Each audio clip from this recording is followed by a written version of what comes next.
आए हैं। खैर अब आ जाते हैं जी, वो ऑस्ट्रेलिया के अंदर या उस जगह पर कहाँ आए थे, तो कुरान कहता है कि कितनों का जिक्र हमने किया ही नहीं है। हो सकता है वहां आए हों। अब आप कोई बंदा वहां निकाल दें जो बंदा इस लेवल, अब मिसाल के तौर पर कई बंदे सुकरात को नबी कहते हैं। आपको पता है कि इस बारे में भी इख्तलाफ मौजूद है कि सुकरात नबी था या गैर नबी था या फलसफी था। ये बाकायदा फलसफियों के यहाँ बहस मौजूद है कि कई लोग सुकरात जो सुक्राटस जो है ग्रीक फिलोसफी का और डेमोक्रेसी का जो यूनान के अंदर समझा जाता है, जिसने जहर का प्याला पिया था, वो कहते हैं जी वो तो नबी था। उसकी हिकमत की बातें बड़ी मशहूर हैं। एक हिकमत की बात से मुझे याद आ गई, वो कहता है कि ये नहीं मैं कहता कि जिंदगी बड़ी मुख्तसर है, बल्कि मैं ये कहता हूं कि इंसान देर से सीखता है, इसीलिए उसको लगता है कि बड़ी छोटी जिंदगी है। वो सीखता बड़ी देर से है, जिंदगी छोटी नहीं होती। इस तरह के उसके बड़े हिकमत से भरे हुए कवाल हैं। आप सुनते हैं तो आपको उसमें इल्हामी और इलाही तजल्ली महसूस होती है। ठीक है, इसी तरह बड़े बड़े लोग हैं, हकीम हैं। तो ये कहना कि जनाब वहां पर कोई नबी नहीं आया, तो ये आप मानते रहें, हो सकता है वो। अल्लाह ताला कुरान में कहते हैं व इम मिन उम्मतिन इल्ला खला फिहा नज़ीर, कोई भी ऐसी कौम उम्मत नहीं गुजरी जिसमें हमने नज़ीर नहीं भेजा। अहलल फतरत, अच्छा चले एक मिनट के लिए अब मैं दूसरे एंगल से आपके उस सवाल को देखने लगा, मुल्हिदीन को समझ। कुरान में एक टर्म इस्तेमाल हुई है जिसको कहते हैं अहलल फतरा।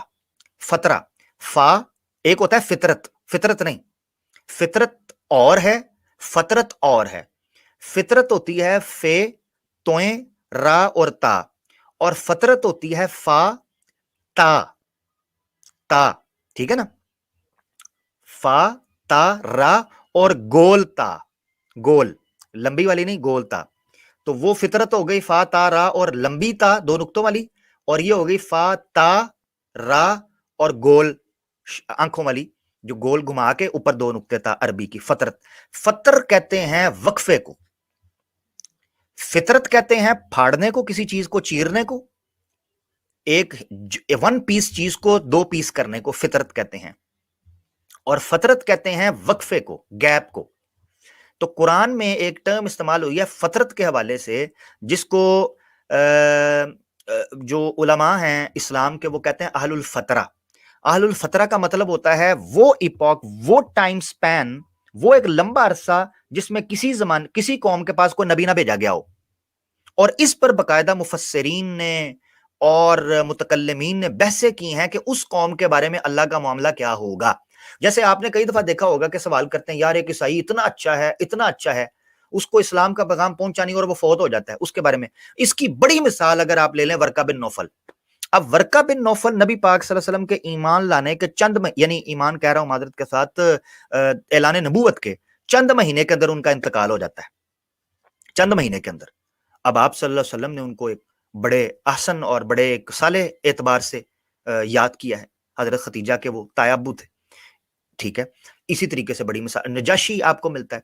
मगर अरब के पास आ जाते हैं। सूरह यासीन के शुरू में जिक्र किया गया है कि अरब में जो पिछली कौम थी नबी पाक सल्लल्लाहु अलैहि वसल्लम से पिछले का जमाना, इस्माइल इस्लाम का जमाना, ये करीबन 1000 साल के करीब का जमाना या इससे ज्यादा का जमाना बन जाता है।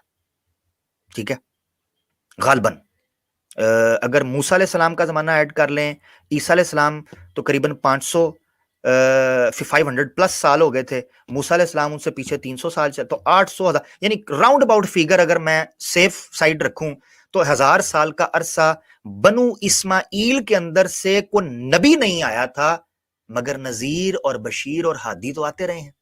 अब उनका जिक्र मिलता है।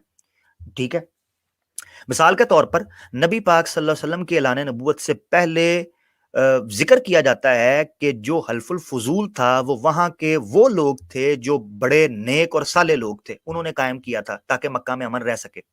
हजरत अबू बकर सिद्दीक रज़ियल्लाहु ताला अन्हु के बारे में कहा जाता है कि वो जमाना जाहिलियत के अंदर भी ना शराब पीते थे, ना कभी उन्होंने ज़ना किया था। इसी तरह हजरत उस्मान गनी के बारे में भी कहा जाता है कि वो इतने हया वाले थे कि इतनी दौलत और इतना साहिब सरवत होने के बावजूद न कभी उन्होंने शराब, जुआ और जना के करीब भी नहीं गए थे।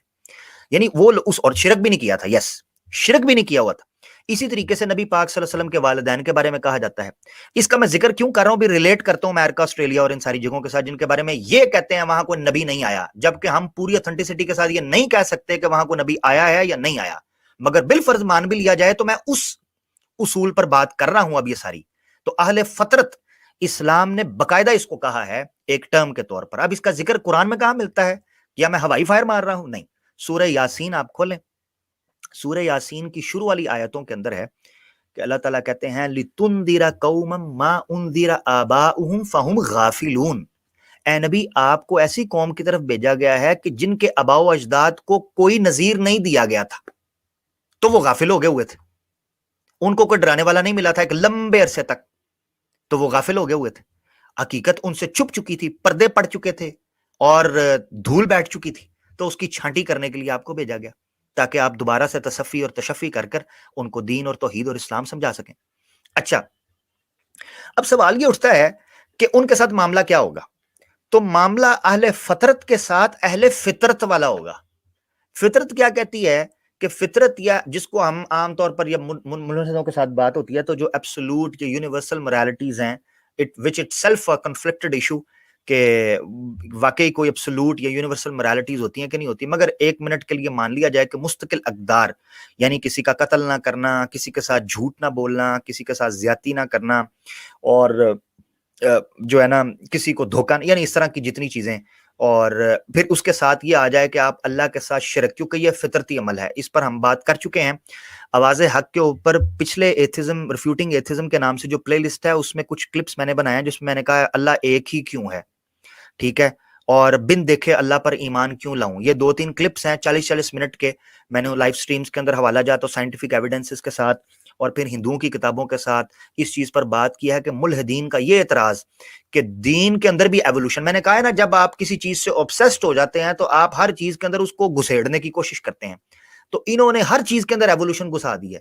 تو یہ سائنٹیفک ایوولوشن کی بجائے یہ سوشل, ہسٹورک, سائیکولوجیکل ایوولوشن کے قائل ہیں کہ ہر چیز کے اندر ایوولوشن ہوئی ہے.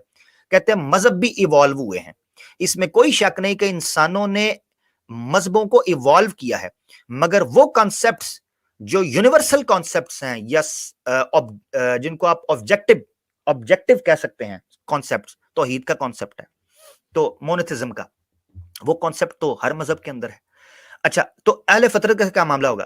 بالفرض اگر مان لیا جائے کہ آسٹریلیا میں, امریکہ میں کوئی نبی نہیں آیا تو کوئی بات نہیں, اب پیغام پہنچ رہا ہے.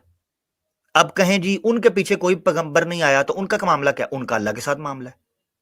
ہم ان کے بارے میں کیا رائے کریں, اپنا منہ بند رکھیں, کیونکہ اللہ تعالیٰ نے, اللہ کے رسول پاک صلی اللہ علیہ وسلم نے کہہ دیا, بخاری شریف میں حدیث ہے حضرت عائشہ صدیقہ رضی اللہ تعالیٰ عنہا سے کہ لا تسبوا الاموات فانہم قد افضوا الی ما قدموا, کہ مردوں کو گالی اور برا بھلا مت کہو, ان کا معاملہ اللہ کے والے ہو چکا ہے.